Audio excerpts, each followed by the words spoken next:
Hello everyone, I'm Zoidberg, and welcome to the UKGN Network podcast for 8th of November 2019. This week we've been pondering the mysteries of Blacksad Under the Skin, a new adventure game by Spanish developer Pendulo Studios, who were previously responsible for the Runaway series, which are fondly remembered by anyone who played them. Based on a popular Spanish comic book series set in 1950s New York, the new game sees you playing as a private detective and war veteran named John Blacksad, who is hired to look into the death of a boxing gym owner. It features a strong film noir style and soundtrack, but what makes it stand out is that this is a world where every character you meet is an animal. From the weasel newspaper photographer to the rhino thugs, you'll interact with lots of well-rounded characters, and the voice work is generally of a high quality. The gameplay throws together traditional adventure elements with Telltale-style quick-time events, and the developer promises that your decisions can lead to 6 different endings for the story. Unfortunately, an overall lack of polish stops the game from being as good as it should be, with constant frame stutters between scenes and objects clipping through each other. A little extra development time would have surely fixed all these issues. It's a shame, as the premise and story deserve a better game. Fans of detective fiction have been well served by games all the way back to the 8-bit systems, and it's not difficult to see why. Unravelling a well-made mystery works brilliantly as the main focus of a story.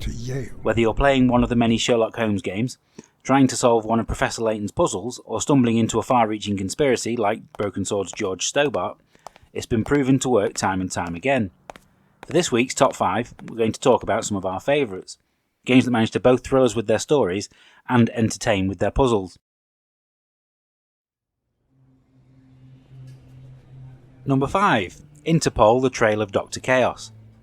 In the spirit of the Carmen Sandiego series, Interpol: The Trail of Dr. Chaos sees you on a globe-trotting quest to track down an escaped madman. This essentially boils down to screen after screen of items to find within a time limit. Hidden object games are the perfect distillation of what it's like to be a detective, scouring crime scenes for all the clues that you can find, no matter how well hidden they are.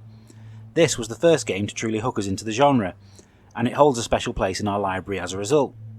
Playing solo is enjoyable, but the multiplayer option is the preferred way to play. Scouring each screen with a friend, both online and local, may lead to the occasional argument, but it's also hugely entertaining. Number 4. Murdered Sole Suspect. Solving a murder is a common occurrence in adventure games, but Murdered Sole Suspect from Airtight Games is different, in that you're hunting for your own killer. This central mystery is enough to drive the narrative forward on its own, but along the way you encounter and interact with other ghosts who also have questions that need answering about their own deaths. Piecing together these extra puzzles adds to the world you inhabit. The rules about what you can and can't do are established early, and the game never breaks them, and moving around the locations as a ghost gives you a different perspective to most games. Number 3. LA Noire. LA Noire reminded us constantly as we played it of Sierra's excellent Police Quest series, rather than Rockstar's own open-world back catalogue. It features a stunning recreation of 1940s Los Angeles, but even though you are free to explore the city, the joy of the game comes from following the linear path of the story instead. It's good that the option is there, but you'll actually want to spend your time searching for clues and interrogating suspects, rather than cruising the streets looking for every car in the game. The pioneering facial animation remains impressive to this day, and a VR version of the game was released for both PC and PS4 last year. It worked well enough, but disappointingly it recycled cases from the original game, which diminished the enjoyment somewhat. Number 2. Batman: Arkham Asylum. No list of detective games would be complete without at least one mention of the world's greatest detective, and in Batman: Arkham Asylum, Rocksteady absolutely nailed every aspect of the character, not just the badass vigilante. Detective mode quickly becomes an integral part of the game, as you use it to piece together the Joker's plan, solve the many Riddler puzzles, and discover the history of Arkham Asylum itself. You can also use it to aid you in the stealthy approach to tackling a room full of guards, taking them out one by one without being noticed.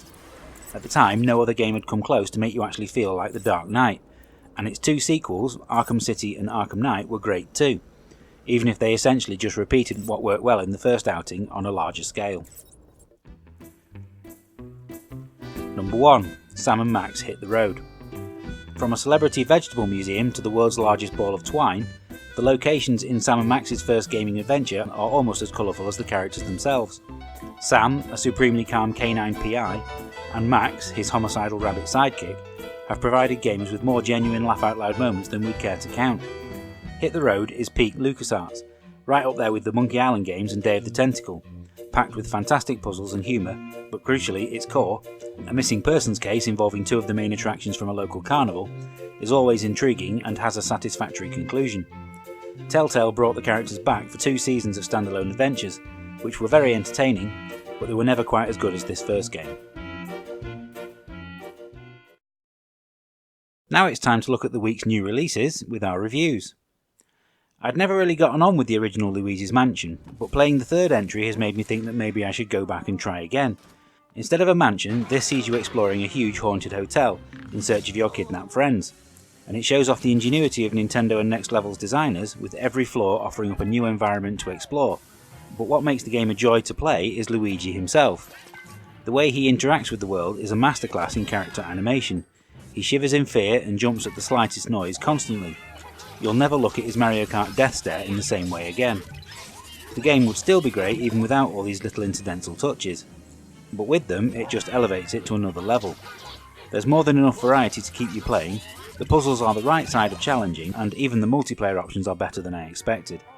Luigi's Mansion 3 is brilliant. Need for Speed Heat is the 4th entry in the long-running series to be developed by Ghost Games, and it might just be their best effort yet. Trouble is, it will take most players far too long to realise this. It's inspired by some of the more popular entries in the series, with the car modding and night racing of Underground, the police chases of Hot Pursuit, and the organised circuit racing of Pro Street. For the first few hours the game is very limited, with a number of options, upgrades and vehicles inaccessible until you've reached a certain level. Nothing wrong with that, you might think. But as levelling takes forever, there will be many players who will simply give up before they see the good stuff. Then there's the handling, where the designers have opted for a drift system more like the one you find in Ridge Racer. It's all very frustrating until you get used to it. Stick with the game through these early stages though, and it's a very solid entry, even if it doesn't come close to the very best the series has produced. If anyone was going to tackle Beat Saber head on, you'd want it to be Harmonix. The creators of Guitar Hero, Rock Band, Dance Central and Amplitude have practically perfected rhythm games, and Audica is their latest, which attempts to apply their years of expertise to PlayStation VR. Using the Move controllers, you have to shoot a variety of target types in time to the music. There are standard targets, ones that require you to hold the trigger for the duration of a note, and others that you simply have to track across the play area. There are even projectiles that get thrown at you and have to be deflected with a swift chop. Think of it as Elite Beat agents in VR and you wouldn't be far wrong. If you've played a rhythm game before, the easy difficulty is perhaps a little bit too easy, but latter settings really ramp up the challenge. It's all presented with the flair and polish you'd expect from Harmonix, and features a decent licensed soundtrack. More songs are already available as DLC, and there's the promise of more via a season pass. It's definitely worth owning, even if it's not quite as good as Beat Saber. But then again, what is?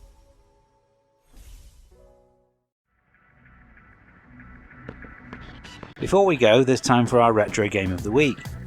Boom Boom Rocket is not technically classed as retro, as it was released on the Xbox 360, but as it's also 12 years old, we'll include it on a technicality, and because it's one of the best games to play on Bonfire Night.